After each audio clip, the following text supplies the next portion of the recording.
ವಿಶ್ವ ಮಹಿಳಾ ದಿನಾಚರಣೆಯಂದು ಪ್ರಧಾನಿ ನರೇಂದ್ರ ಮೋದಿಯವರು ದೇಶದ ಯಶಸ್ವಿ ಮಹಿಳೆಯರಿಗೆ ಬಿಗ್ ಗಿಫ್ಟ್ ಕೊಟ್ಟಿದ್ದಾರೆ. ಮಾರ್ಚ್ 8ರಂದು ವಿಶ್ವ ಮಹಿಳಾ ದಿನಾಚರಣೆ ಆಚರಿಸಲಾಗುತ್ತಿದ್ದು, ಹೀಗಾಗಿ ತಮ್ಮ ವಿವಿಧ ಸೋಷಿಯಲ್ ಮೀಡಿಯಾಗಳನ್ನು ಹ್ಯಾಂಡಲ್ ಮಾಡಲು ವಿವಿಧ ಕ್ಷೇತ್ರದಲ್ಲಿ ಸಾಧನೆ ಮಾಡಿದ ವನಿತೆಯರಿಗೆ ಬಿಟ್ಟು ಕೊಡುವುದಾಗಿ ಹೇಳಿದ್ದಾರೆ.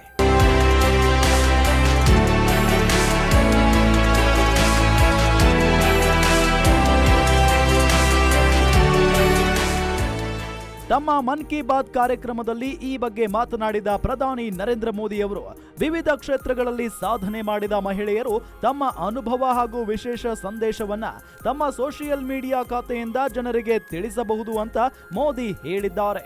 ಈ ಮುಖೇನ ನಾವು ಮಹಿಳೆಯರ ಅದಮ್ಯ ಚೇತನವನ್ನ ಸಂಭ್ರಮಿಸೋಣ ಅಂತ ಹೇಳಿದ ಮೋದಿ, ಹೆಚ್ಚು ಹೆಚ್ಚು ಮಹಿಳೆಯರು ಇಲ್ಲಿ ಭಾಗಿಯಾಗುವಂತೆ ಕೇಳಿಕೊಂಡಿದ್ದಾರೆ.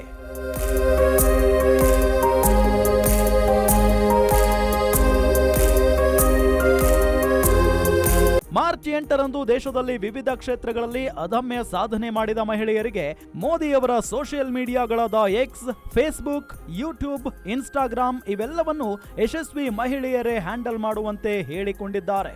ಸೋಷಿಯಲ್ ಮೀಡಿಯಾದಲ್ಲಿ ಜಾಗತಿಕವಾಗಿ ಅತಿ ಹೆಚ್ಚು ಫಾಲೋವರ್ಸ್ಗಳನ್ನು ಹೊಂದಿರುವ ನಾಯಕರಲ್ಲಿ ಮೋದಿಯೂ ಕೂಡ ಒಬ್ಬರು. ಅವರ ಎಕ್ಸ್ ಖಾತೆಗೆ ಸುಮಾರು 10 ಕೋಟಿಗೂ ಅಧಿಕ ಜನ ಫಾಲೋವರ್ಸ್ಗಳಿದ್ದಾರೆ.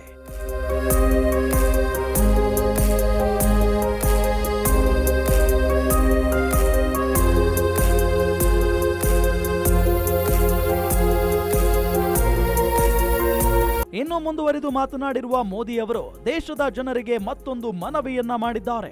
ದೇಶದಲ್ಲಿ ಹೆಚ್ಚುತ್ತಿರುವ ಬೊಜ್ಜಿನ ಸಮಸ್ಯೆಯನ್ನ ಸರಿಯಾಗಿ ನಿರ್ವಹಿಸಿ, ಇದು ದೇಶವನ್ನ ಸರಿಯಾದ ಹಾಗೂ ಆರೋಗ್ಯವಂತ ದೇಶವಾಗುವತ್ತ ಕರೆದುಕೊಂಡು ಹೋಗುತ್ತದೆ ಅಂತ ಮೋದಿ ಅವರು ಮನವಿ ಮಾಡಿದ್ದಾರೆ.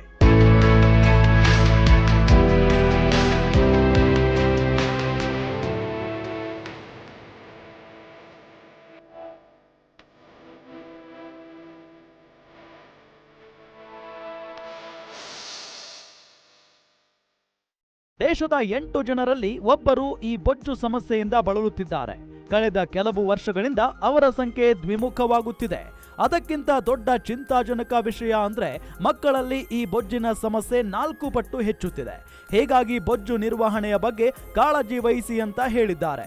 ಅದೂ ಅಲ್ಲದೆ ಹೆಚ್ಚು ಎಣ್ಣೆಯುಕ್ತ ಪದಾರ್ಥವನ್ನ ಸೇವಿಸುವುದನ್ನ ಕಡಿಮೆ ಮಾಡುವಂತೆಯೂ ಕೂಡ ಮನವಿ ಮಾಡಿಕೊಂಡಿದ್ದಾರೆ.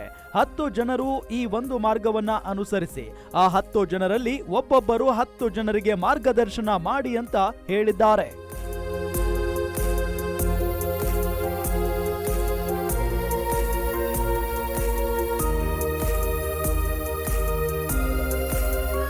ಒಲಿಂಪಿಕ್ಸ್ ಗೋಲ್ಡ್ ಪದಕ ವಿಜೇತ ನೀರಜ್ ಚೋಪ್ರಾ ಸೇರಿದಂತೆ ಹಲವು ವ್ಯಕ್ತಿಗಳ ಆಡಿಯೋ ಪ್ಲೇ ಮಾಡಿದ ಮೋದಿ ಬೊಜ್ಜನ್ನ ನಿಯಂತ್ರಣ ಮಾಡುವುದು ಹೇಗೆ ಎಂಬುದನ್ನು ತಿಳಿಸಿಕೊಟ್ಟಿದ್ದಾರೆ.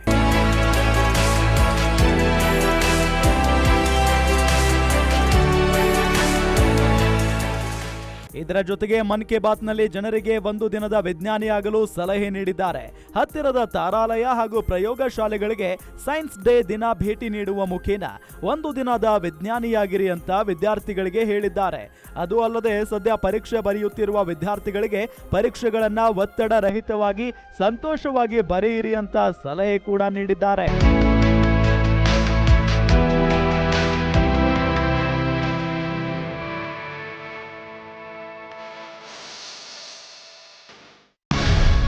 ಗ್ಯಾರಂಟಿ ನ್ಯೂಸ್, ಸುದ್ದಿ ಖಚಿತ, ನ್ಯಾಯ ನಿಶ್ಚಿತ.